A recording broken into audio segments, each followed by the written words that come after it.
Welcome to TA focus. +2 കെമിസ്ട്രിയിൽ chemical kinetics ആണ്. അപ്പോൾ ആദ്യം തന്നെ അതിനകത്ത് എന്താണ് റേറ്റ് ഓഫ് കെമിക്കൽ റിയാക്ഷൻ എന്ന് പറയുന്നത്? What is meant by the rate of chemical reaction? Rate of chemical reaction means the change in the concentration of reactants or products with respect to time. റിയാക്റ്റൻസിൻ്റെയോ അല്ലെങ്കിൽ പ്രോഡക്ട്സിൻ്റെയോ concentration change ചെയ്യുന്നതിനെയാണ് എന്തെന്ന് പറയുന്നത്? Rate of reaction എന്ന് പറയുന്നത്. Time കൂടുന്നതിനനുസരിച്ച്, time മാറുന്നതിനനുസരിച്ച് റിയാക്റ്റൻസിൻ്റെയും പ്രോഡക്ട്സിൻ്റെയും കോൺസെൻട്രേഷനിൽ വരുന്ന മാറ്റത്തിനെയാണ് rate of reaction എന്ന് പറയുന്നത്. നമുക്കറിയാം, നോർമലി ഒരു കെമിക്കൽ റിയാക്ഷൻ നടക്കുവാണെങ്കിൽ റിയാക്റ്റൻസ്, പ്രോഡക്റ്റ്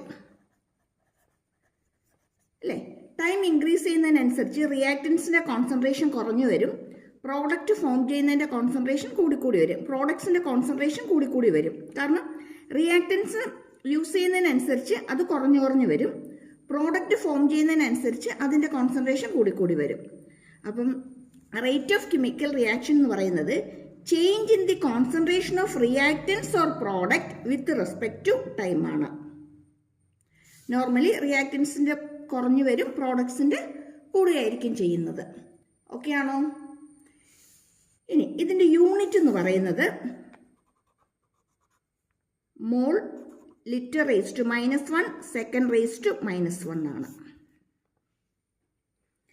ഇനി റേറ്റ് ഓഫ് റിയാക്ഷൻ നമ്മൾ മെയിനായിട്ട് നമ്മൾ രണ്ട് രീതിയിലാണ് നമ്മളിവിടെ കാൽക്കുലേറ്റ് ചെയ്യുന്നത്. റേറ്റ് ഓഫ് റിയാക്ഷൻ ഒന്ന് ആവറേജ് റേറ്റ്,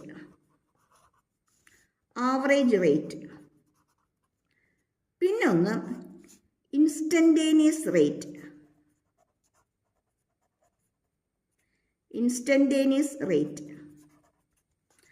ആവറേജ് എന്ന് പറയുന്നത് ഏതെങ്കിലും ഒരു ഇൻ്റർവൽ ഓഫ് ടൈമിൽ,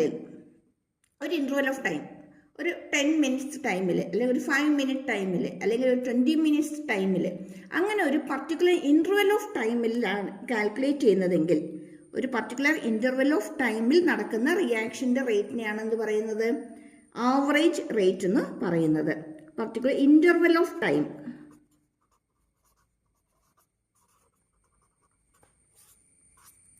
ഇനി ഇൻസ്റ്റന്റേനിയസ് എന്ന് പറയുന്നത് ഏതെങ്കിലും പർട്ടിക്കുലർ ടൈമിൽ നടക്കുന്നത്, 2ാമത്തെ സെക്കൻഡിൽ നടക്കുന്നത്, 3ാമത്തെ സെക്കൻഡിൽ നടക്കുന്നത്, 10ാമത്തെ സെക്കൻഡിൽ നടക്കുന്നത്, അങ്ങനെ പറയുന്നത് ഏതെങ്കിലും പർട്ടിക്കുലർ ഇൻസ്റ്റന്റിൽ, പർട്ടിക്കുലർ ടൈമിൽ നടക്കുന്നതിനെയാണ് ഇൻസ്റ്റന്റേനിയസ് റേറ്റ് എന്ന് പറയുന്നത്. അപ്പോൾ രണ്ട് കാറ്റഗറിയാണ്, ഒന്ന് ആവറേജ് റേറ്റ്, ഒന്ന് ഇൻസ്റ്റന്റേനിയസ് റേറ്റ്.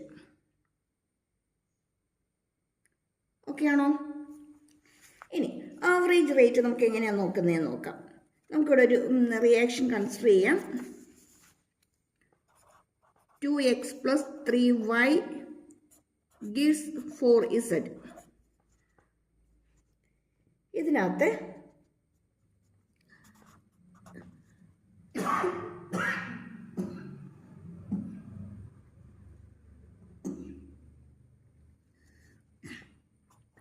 ആവറേജ് റേറ്റ് എന്ന് പറയുന്നത് നമ്മൾ പറഞ്ഞു, റിയാക്റ്റൻസിൻ്റെ കോൺസെൻട്രേഷൻ കുറഞ്ഞു വരുന്നു, പ്രോഡക്റ്റിൻ്റെ കോൺസെൻട്രേഷൻ കൂടി വരിക ചെയ്യുന്നല്ലേ. -1/2 എന്ന് പറയുന്നത് ഇവിടുത്തെ സ്റ്റോഷിയോമെട്രിക് കോഎഫിഷ്യന്റ് ആണ്. 1/2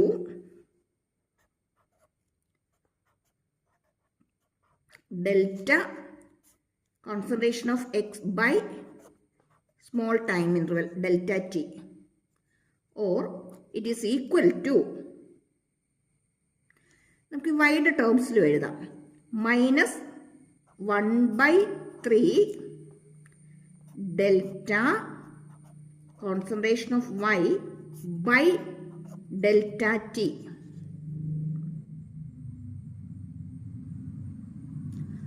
or it is also equal to, ഈ സൈഡിലേക്ക് നമ്മൾ വന്നു, ഈ സൈഡിലേക്ക് വരുമ്പോഴത്തേക്ക് പ്രോഡക്റ്റിൻ്റെ പോസിറ്റീവ് ആണ്, കൂടിക്കൊണ്ടിരിക്കുന്നതാണ് അല്ലേ. 1/4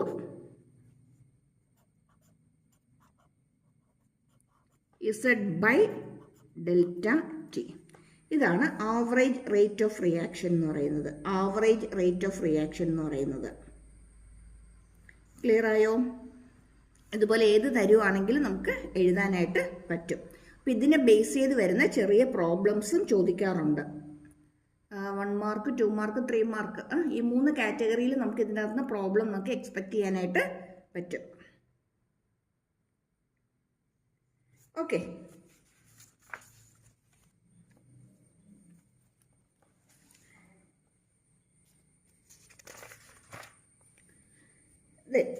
rate of appearance of Z, അതായത് പ്രോഡക്റ്റ് ഇവിടെ ഫോം ചെയ്യുക എന്ന് പറഞ്ഞു അല്ലേ. ഇവിടെ പ്രോഡക്റ്റ് ഫോം ചെയ്യുന്നതിൻ്റെ റേറ്റ്, അതായത് പ്രോഡക്റ്റ് ഫോം ചെയ്യുന്നതിൻ്റെ rate of appearance of product എന്ന് പറയുന്നത് modulus delta Z by delta T ആയിരിക്കും. Delta Z by delta T ആയിരിക്കും. അതേപോലെ തന്നെ റേറ്റ് ഓഫ് ഡിസപ്പിയറൻസ് ഓഫ്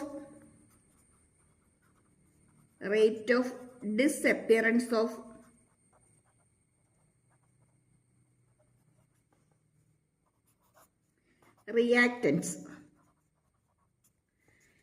നമുക്ക് രണ്ടെണ്ണം നമ്മൾ എക്സും വൈയും പറഞ്ഞായിരുന്നു അല്ലേ. എക്സിൻ്റെ ആണെങ്കിൽ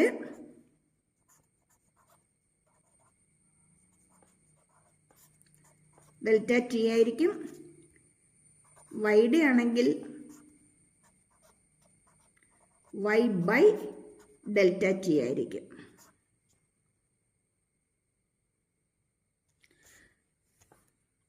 അത് വെറുതെ ഒന്ന് N2 + 3H2 gives 2NH3 അല്ലേ.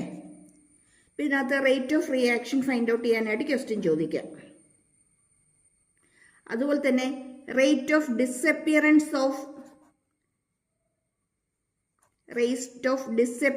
ഓഫ് H2 ഫൈൻഡ് ഔട്ട് ചെയ്യാനായിട്ട് നമുക്ക് ഇതിനകത്ത് ക്വസ്റ്റ്യൻ വരാം. കാരണം H2 കുറഞ്ഞുകൊണ്ടായിരിക്കുന്നത് കോൺസെൻട്രേഷൻ. അപ്പോൾ ഈ 2 ഫോർമുലാസും ഒന്ന് നോട്ട് ചെയ്തിട്ടോണം കേട്ടോ. ഒരു 1 മാർക്ക് ക്വസ്റ്റ്യനൊക്കെയാണ് നമുക്കിത് എക്സ്പെക്ട് ചെയ്യാം. അറിയാമല്ലോ, കഴിഞ്ഞ വർഷമൊക്കെ ക്വസ്റ്റ്യൻസിൽ ന്യൂമറിക്കൽസ് ഒത്തിരി കയറി ചോദിച്ചു. അതുകൊണ്ട് ന്യൂമറിക്കൽസിന് കുറച്ചൊന്ന് ഇമ്പോർട്ടൻസ് കൊടുത്ത് തന്നെ പഠിച്ചു പോയിക്കോണം കേട്ടോ. ഇവിടെ കോൺസെൻട്രേഷൻ ടേം ആണേ. ഓക്കെ. ഇനി ഇൻസ്റ്റന്റേനിയസ് റേറ്റ് എന്ന് പറയുമ്പം നമ്മൾ ഓൾറെഡി പറഞ്ഞു അറ്റ് എ പർട്ടിക്കുലർ ഇൻസ്റ്റന്റിലെയാണ് അല്ലെ, ഒരു പർട്ടിക്കുലർ ടൈമിലെയാണ്. അപ്പോൾ ഇൻസ്റ്റന്റേനിയസ് റേറ്റ് ഫൈൻഡ് ഔട്ട് ചെയ്യുന്നത്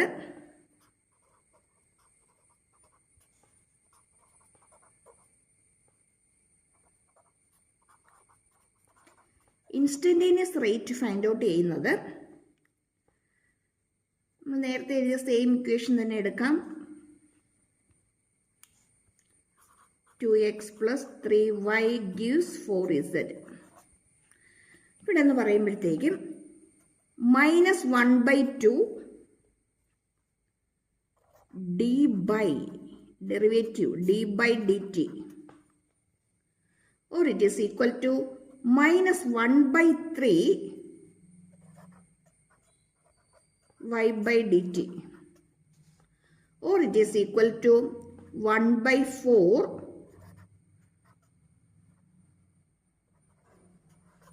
dz by dt. ക്ലിയർ ആയോ?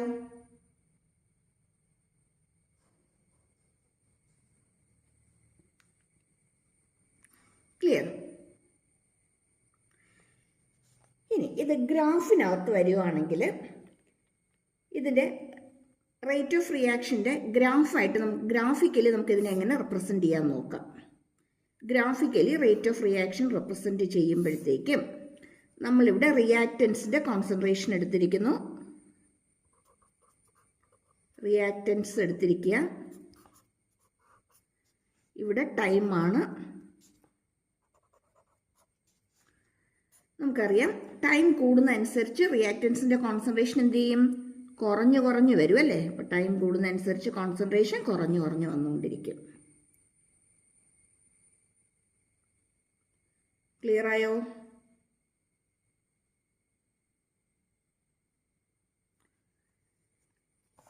ഇനി ഇത് തന്നെ പ്രോഡക്റ്റിൻ്റെ കേസ് എടുത്താലോ.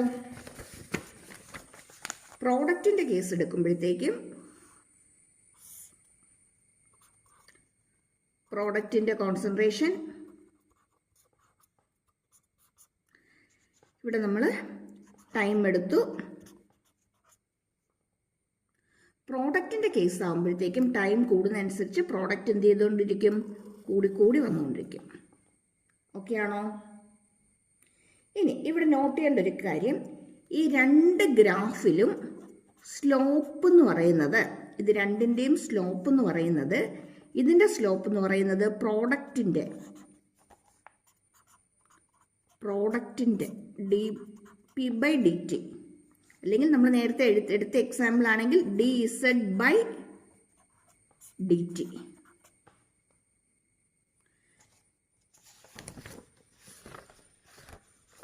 ഇവിടെയാണെങ്കിലോ സ്ലോപ്പ് എന്ന് പറയുന്നത് റിയാക്റ്റൻസിൻ്റെ ആണല്ലേ,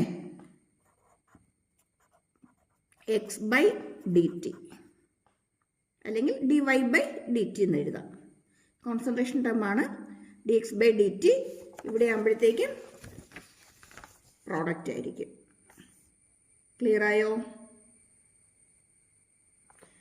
ഇതിനെ ബേസ് ചെയ്തും ചെറുതായിട്ടുള്ള ന്യൂമറിക്കൽ ക്വസ്റ്റ്യൻസ് നമുക്ക് ചോദിക്കാവുന്നതാണ്. ഇതിനെ ബേസ് ചെയ്തുള്ള ചെറിയ ന്യൂമറിക്കൽ ക്വസ്റ്റ്യൻ എങ്ങനെ വരും എന്ന് നോക്കാം.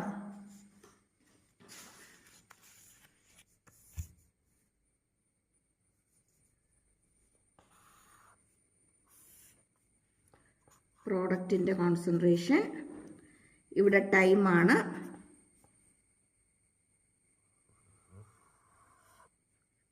ഓക്കെ.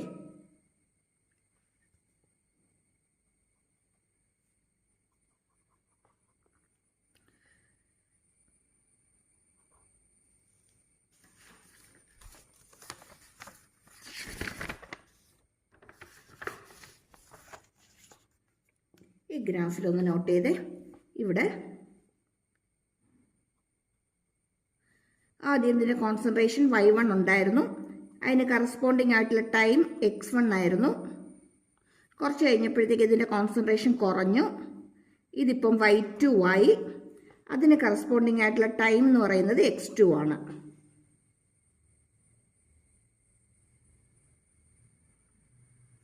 അങ്ങനെയാണെങ്കിൽ ഇവിടെ dx/dt എന്ന് പറയുന്നത് എന്തായിരിക്കും? dx/dt എന്ന് പറയുന്നത്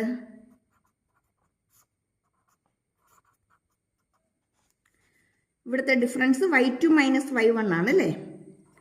y2 മൈനസ് y1 ബൈ ഇവിടെയോ x2 മൈനസ് x1 ആയിരിക്കും. x2 മൈനസ് x1 ആയിരിക്കും. ക്ലിയർ ആയോ? അപ്പോൾ ഗ്രാഫിൽ നിന്ന് നമ്മുടെ ഫൈൻഡ് ഔട്ട് ചെയ്യാൻ പറയുകയാണെങ്കിൽ നമ്മൾ ഇങ്ങനെ വേണം ഫൈൻഡ് ഔട്ട് ചെയ്യാനായിട്ട്. ഇപ്പോൾ ഇവിടെ ഒരു എക്സാമ്പിൾ ചെയ്ത് കാണിക്കാം. 5 മോളായിരുന്നു, കുറച്ച് കഴിഞ്ഞപ്പോഴത്തേക്ക് അത് 4 ആയിട്ട് റെഡ്യൂസ് ചെയ്തു. 5 ആയിരുന്നപ്പോഴുള്ള ടൈം 2 ആണ്, 4 ആയിട്ട് റെഡ്യൂസ് ചെയ്തപ്പോഴുള്ള ടൈം 3 ആണ്. Then what is slope or dx/dt? Reactance ആണ് എടുത്തിരിക്കുന്നത്, റിയാക്റ്റൻസ് ആണ്. That equal to y2 minus y1, 4 minus 5 by x2 minus x1, 3 minus 1. That is minus 1 by 1, that equal to minus 1. റിയാക്റ്റൻസിൻ്റെ കേസിൽ എപ്പോഴും കുറഞ്ഞാണ് വരുന്നത് അല്ലേ, അതുകൊണ്ട് എപ്പോഴും ഇവിടെ എന്തേ വരുള്ളൂ, മൈനസ് വരുള്ളൂ. പ്രോഡക്റ്റിൻ്റെ കേസാണെങ്കിലോ, പ്രോഡക്റ്റിൻ്റെ കേസാകുമ്പോഴത്തേക്ക് ഇവിടെ ഇൻക്രീസ് ചെയ്യുകയാണ് ചെയ്യുന്നത് അല്ലേ, അതുകൊണ്ട് നമുക്കിവിടെ പ്ലസ് വാല്യൂ ആയിരിക്കും വരുന്നത്. ഇവിടെ റിയാക്റ്റൻസ് ആണ് എടുത്തിരിക്കുന്നത്, കോൺസെൻട്രേഷൻ കുറഞ്ഞു വരികയാണ് ചെയ്യുന്നത്. ആദ്യം 5 ആയിരുന്നു, 5 മോളായിരുന്നു, അത് കഴിഞ്ഞപ്പോൾ അത് 4 മോളായിട്ട് റെഡ്യൂസ് ചെയ്തു. 2 സെക്കൻഡിൽ 5 ആയിരുന്നു, 3 സെക്കൻഡ് ആയപ്പോഴത്തേക്ക് അത് 4 ആയിട്ട് റെഡ്യൂസ് ചെയ്തു. ഓക്കെ ആണോ? അപ്പോൾ ഇതേപോലുള്ള ചെറിയ പ്രോബ്ലംസ് നമുക്ക് എക്സ്പെക്റ്റ് ചെയ്യാം. അപ്പോൾ ഈ ടൈപ്പ് ഒന്ന് നോക്കിയേക്കണം കേട്ടോ. Okay,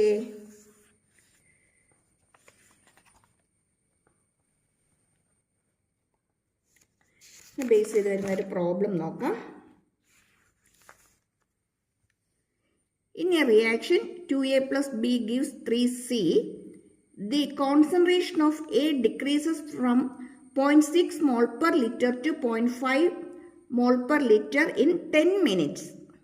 Calculate the rate of the reaction during the given interval. Given interval എന്ന് പറഞ്ഞിട്ടുണ്ട്. Given interval എന്ന് പറഞ്ഞിട്ടുണ്ടെങ്കിൽ അവിടെ മെയിൻ ചെയ്യുന്നത് ആവറേജ് റേറ്റ് ഫൈൻഡ് ഔട്ട് ചെയ്യാനാണ്. ആവറേജ് റേറ്റ് ആണ്.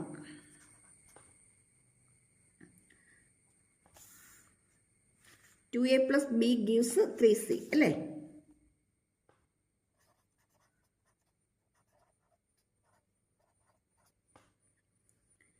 എയുടെയാണ് ഫൈൻഡ് ഔട്ട് ചെയ്യാനായിട്ട് നമുക്ക് പറഞ്ഞിരിക്കുന്നത്. അപ്പോൾ ആവറേജ് റേറ്റ് എന്ന് പറയുന്നത് average rate of the reaction ആണ്. -1/2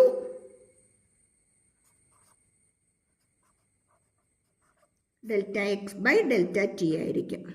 delta X by delta T ആയിരിക്കും. That equal -1/2. ഇനി ഡെൽറ്റ എക്സ് നമുക്ക് എന്താണെന്നുള്ളത് കിട്ടണം.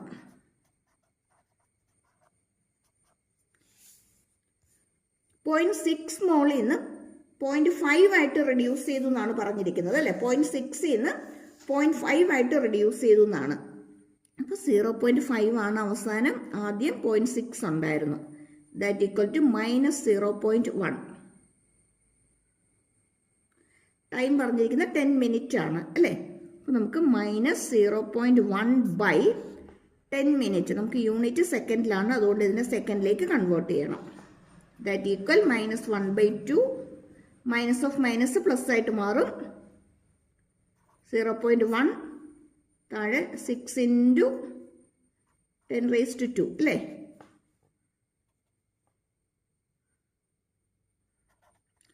(1/12) ഇത് 10⁻² ആയിട്ട് വരും. ഓക്കെ, ഇത്രയേ ഉള്ളൂ. 0.1/12 ഫൈൻഡ് ഔട്ട് ചെയ്ത് നമ്മുടെ ആൻസറായി.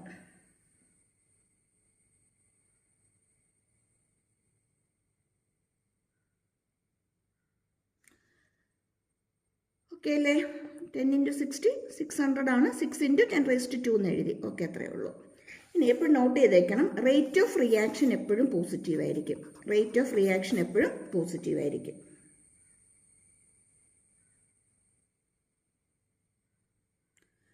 Okay, next is factors affecting rate of A reaction. Rate of A reaction affect ചെയ്യുന്ന ഫാക്ടേഴ്സ് ഏതൊക്കെയാണെന്നാണ് നമുക്ക് മെയിനായിട്ട് പഠിക്കാനുള്ളത്. 3 ഫാക്ടേഴ്സ് ആണ് അതിനകത്ത് വരുന്നത്. First one concentration of reactance, then temperature, then effect of catalyst. ഇത് 3 നമുക്ക് മെയിനായിട്ട് നമുക്ക് അറിഞ്ഞിരിക്കാനായിട്ടുള്ളത്. ഇത് 3 നമുക്ക് മെയിനായിട്ട് ഇവിടെ പഠിക്കാനായിട്ടുള്ളത്. Concentration of reactants, temperature and effect of catalyst. പിന്നെ വരുന്നത് അതിനകത്ത് നേച്ചർ ഓഫ് റിയാക്റ്റൻസിനെ ഡിപ്പെൻഡ് ചെയ്യും. പ്രഷറിനെ, ഗേഷ്യസ് റിയാക്ഷൻ ആണെങ്കിൽ അല്ലെങ്കിൽ ഗേഷ്യസ് റിയാക്റ്റൻസ് ഒക്കെ ആണെങ്കിൽ അവിടെ പ്രഷറിനെ ഡിപ്പെൻഡ് ചെയ്യും. അതുപോലെ തന്നെ റേഡിയേഷനെ ഡിപ്പെൻഡ് ചെയ്യും. റേഡിയേഷൻ, ലൈറ്റിന് ഇൻറ്റൻസിറ്റി ഓഫ് റേഡിയേഷനെ ഡിപ്പെൻഡ് ചെയ്യും. ഇവിടെ നമുക്ക് മെയിനായിട്ട് അറിഞ്ഞിരിക്കാനുള്ളത് കോൺസെൻട്രേഷനാണ്. കോൺസെൻട്രേഷനെ എങ്ങനെ ഡിപ്പെൻഡ് ചെയ്യുന്നു എന്നുള്ളതാണ്. Concentration, temperature and effect of catalyst. ഇത് 3 നമുക്കിവിടെ മെയിനായിട്ട് നമുക്ക് പഠിക്കാനായിട്ടുള്ളത്. ഓക്കെ,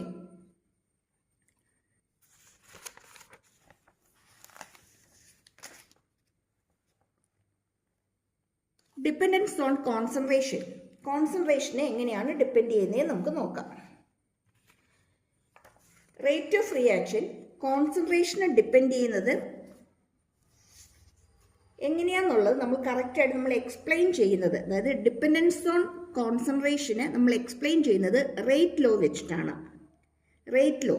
ഇപ്പോൾ റേറ്റ് ലോ പറയുന്നത്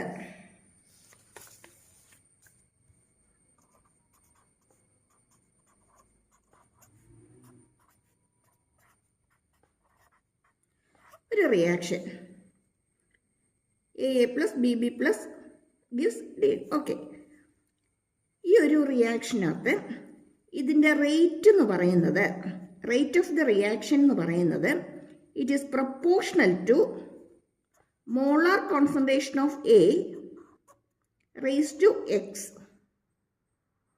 ഈ എക്സിനെ പറയുന്നത് order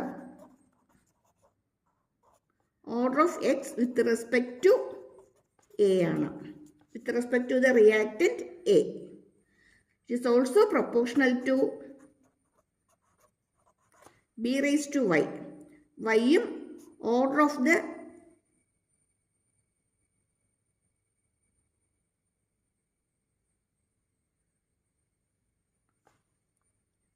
it is order with respect to A ആണ്. അതുപോലെ വൈ പറയുന്നത് order with respect to B ആണ്. അങ്ങനെയാണെങ്കിൽ ഇതിനെ കമ്പൈൻ ചെയ്തിട്ട് നമുക്ക്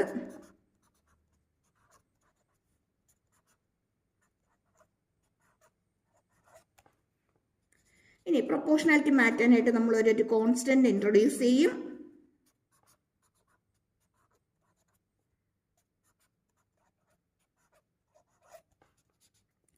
ഈ കോൺസ്റ്റന്റ് വിളിക്കുന്നത് റേറ്റ് കോൺസ്റ്റന്റ്. റേറ്റ് കോൺസ്റ്റന്റ് ഇക്വേഷന് പറയുന്നത് rate law. Rate law clear ആണോ? Rate law k into r equal to k into rate of the reaction is k into concentration of A raised to X, concentration of B raised to Y, where X and Y are